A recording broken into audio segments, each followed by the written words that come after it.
couldn't stand being fired and orchestrated a series of gruesome crimes against his former colleagues to take revenge with his own hands. Wanted. The man who did this was a monster. In February 2013, California became the center of the world's attention. There was a man loose on its streets who sought to punish those who, in his distorted view, had wronged him. He was an injustice collector. He was a person that believed that nothing that ever happened to him was as a result of his own doing. Christopher Dorner was the man who was getting all the attention, but not just from the press, but also every police department in the country. He was the most wanted person in America, and he had to be stopped.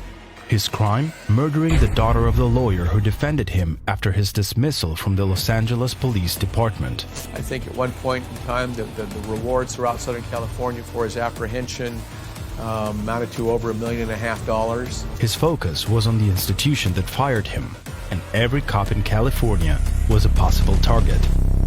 Law enforcement throughout Southern California is heightened and aware and concerned and scared because any one of them could have been his next target. The deaths of Monica Kwan and Keith Lawrence would only be the start of a series of murders that marked the history of California.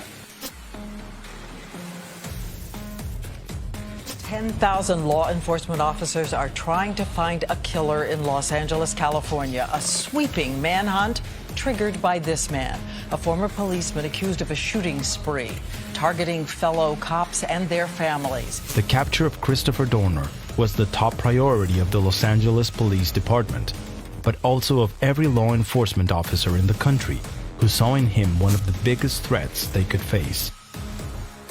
Era un sujeto que estaba entrenado, altamente entrenado, y un sujeto entrenado en combate ya lo hace más peligroso, por así decirlo, que un civil regular. O sea, él no era solamente un civil, era un ex policía y un ex militar.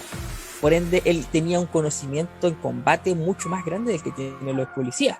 To be murdered for what you do for a living is the height of prejudice. Here is a man who reviled against prejudice in his manifesto, yet he was willing to kill somebody just because of what they were wearing that day. Dorner's horrific crimes would begin with Monica Kwan and her partner, Keith Lawrence. She was the daughter of the lawyer who defended the killer for his dismissal from the police force. However, that would only be the beginning of a bloody wave of shootings that forever marked the state of California.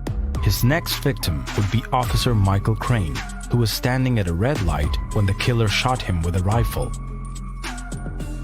After he shot the police officers, he just left. He didn't peel out. He just, like, nothing ever happened.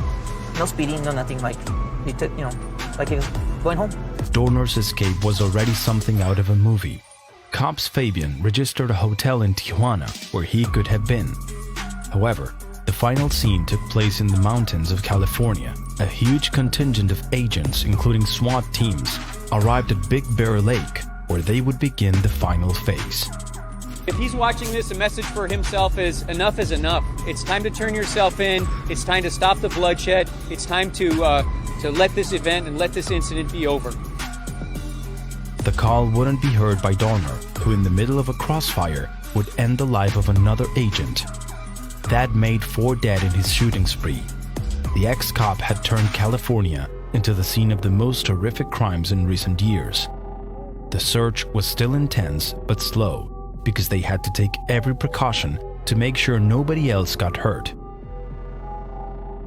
When you don't know where somebody is hiding, it gives them an extreme advantage. However, Dorner's escape was almost over. Sheltered in a cabin in the middle of the woods and surrounded by hundreds of agents who had the place closed off, he finally decided to take his own life by shooting himself. That was the outcome of one of the biggest police manhunts in the state of California, one that still hurts and bothers law enforcement to this day. He was man enough to take the lives of several people, but he was not man enough to do the time for it.